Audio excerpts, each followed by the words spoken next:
जिससे संघर्ष, समर्पण और कला की अद्वितीयता समाहित है। प्राचीन बौद्धों द्वारा इस चट्टानों में गुफाओं को काटा गया था।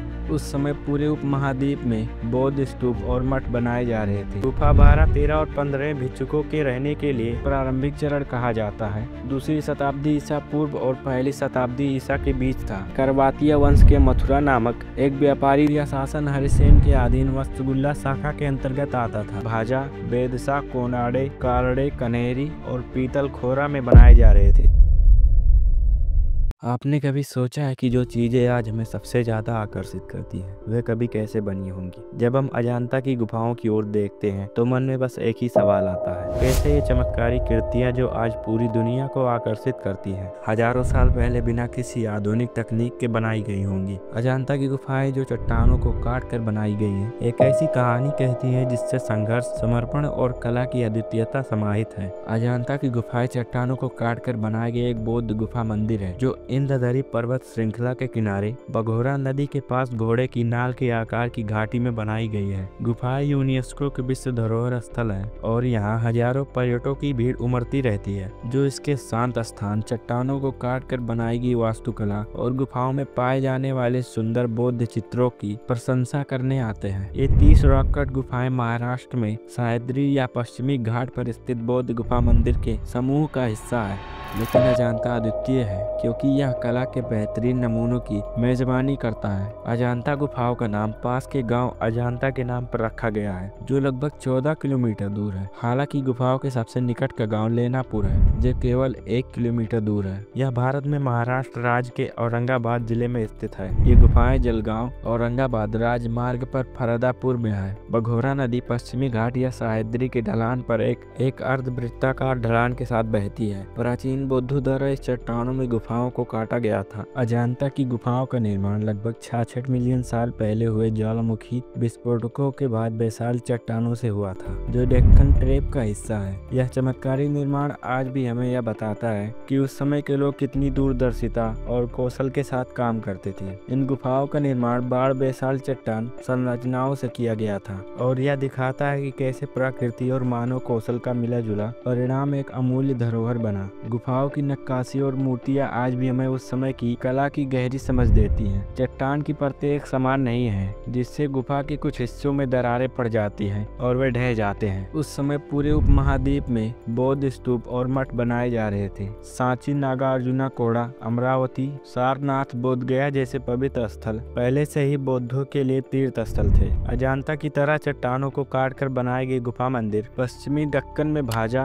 बेदशा, कोनाडे, कारडे, कनेरी और पीतल खोरा में बनाए जा रहे थे। भारत में सबसे पुरानी बौद्ध पेंटिंग अजंता की गुफाओं 9 और 10 में है। ये पेंटिंग प्राचीन भारतीय काल का सबसे अच्छा संरक्षित नमूना है। अजंता की मूर्तियां प्राचीन रॉक कट वास्तुकला का चमत्कार हैं। ये प्राकृतिक गुफाएं नहीं, ये मानव निर्मित हैं। इन्हें मनुष्यों द्वारा कठोर बेसाल चट्टानों से काटकर आकृतियों और मूर्तियों में उकेरा गया था। शायद प्रारंभिक गुफाएं वर्षावास या बरसात के मौसम के दौरान विश्राम के लिए बनाई गई थी। कुछ गुफाएं पूजा के लिए मंडलीय हॉल हैं, अन्य का उद्देश्य भिक्षुकों के आवास के रूप में था। कुछ बुद्ध मंदिर हैं। बौद्ध मठ प्रायः शिक्षा के केंद्र भी होते थे। ये गुफाएं भिक्षुकों के साथ साथ आम लोगों के लिए भी तीर्थ स्थल थी। गुफाओं का निर्माण 5 शताब्दियों के अंतराल में 2 चरणों में किया गया था। पहला चरण जिसे प्रारंभिक चरण कहा जाता है दूसरी शताब्दी ईसा पूर्व और पहली शताब्दी ईसा के बीच था। अजंता की 5 गुफाएं 9, 10, 12, 13 और 15 इसी काल की हैं। इस काल में इसी क्षेत्र पर 57 राजाओं का शासन था। ये गुफाएं अपेक्षाकृत सरल हैं। इस काल के 2 चैत्यगृह और 3 विहार हैं। इनका मतलब चैत्य पूजा का स्थान जबकि विहार भिक्षुकों का निवास स्थान था। इन शब्दों को ध्यान में रखते चलिएगा।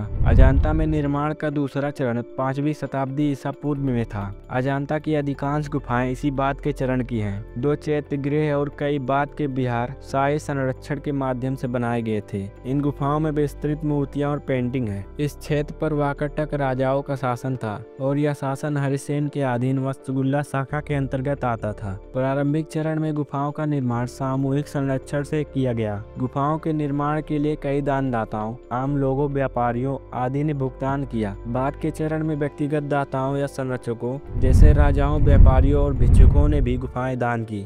गुफा 16 राजा हरिसेन के सचिव वराहदेव द्वारा बनाई गई थी। गुफा 4 तीर्थ स्थल करवातिया वंश के मथुरा नामक एक व्यापारी द्वारा दान किया गया था। गुफा 26 परिसर जिसमें गुफाएं 25, 26 और 27वें शामिल है, बुद्ध भद्र नामक एक भिक्षुक द्वारा बनाया गया था। गुफाएं 17, 19 और 20 और साथ ही पानी का कुंड गुफा 18 धारादीप नामक राजा द्वारा बनवाया गया था। इन गुफाओं को केवल छेनी और हथौड़ी से लेंस लोगों द्वारा पहाड़ की चट्टान से काट कर बनाया गया था। यह कठिन कार्य रहा होगा जिसके लिए योजना और कौशल की आवश्यकता थी। ये अखंड गुफाएं हैं। पूरी गुफा चट्टान को काटकर बनाई गई है। चट्टान की चट्टानें परतों में थी और असमान थी। छत के स्तर पर संकीर्ण सुरंगों को काटा गया और गुफा बनाने के लिए इसे नीचे और बाहर की ओर विस्तृत किया गया। मूर्तिकारों ने गुफाओं की खुदाई की और एक साथ जटिल डिजाइन और नक्काशी बनाई। समानांतर में काम करते हुए जैसे जैसे गुफा का विस्तार किया गया, खंभे और दरवाजे जैसे तत्वों की नक्काशी की गई। 19वीं शताब्दी में ब्रिटिश रिकॉर्ड में इस साइट के बारे में कई रिपोर्ट दिखाई देने लगी, लेकिन यह स्थान स्थानीय लोगों के विशेषकर भील जनजाति को हमेशा से ज्ञात था।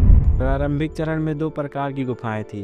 चैत्र गृह या प्रार्थना सभा गृह पूजा और सामूहिक उपासना के लिए उपयोग किए जाते थे। ये गुफाएं 9 और 10 स्तंभों से युक्त सभा गृह थी जिनका अंत एक स्तूप के साथ होता था। मुख्य पूजा पद्धति प्रदक्षिणा थी जो स्तूप के चारों ओर घूमकर की जाती थी। बिहार आवासीय गुफाएं गुफा 12, 13 और 15 भिक्षुकों के रहने के लिए उपाश्रय या निवास स्थान के रूप में बनाई गई थी। इन कक्षों में पत्थर के बिस्तर और दीवारों में अलमारियां बनाई गई थी। इन सभी गुफाओं को कभी चित्रों से सजाया गया था। गुफा 9 और 10 में मिले चित्रों के अवशेष जातक कथाएं दर्शाती हैं। लकड़ी की सजावट जैसे छत के साहतीर और बाहरी हिस्से इन गुफाओं में फिट किए गए थे। उत्तरकालीन चरण में फिर 2 प्रकार की गुफाएं देखने को मिलती हैं। चैत्य गृह गुफा 19 और 26 और कई उत्तरकालीन बिहार चैत्य गृहों में विस्तृत नक्काशीदार सजावट होती है, जैसे बुद्ध की मूर्तियां, नक्काशीदार आकृतियां और सजीव स्तंभ। स्तूप पर बुद्ध की छवि उकेरी गई है। प्रारंभिक चरण की लकड़ी की सजावट को पत्थर से बदल दिया गया। 5वीं शताब्दी ईस्वी के ये बिहार बुद्ध को समर्पित मंदिर भी रखते हैं।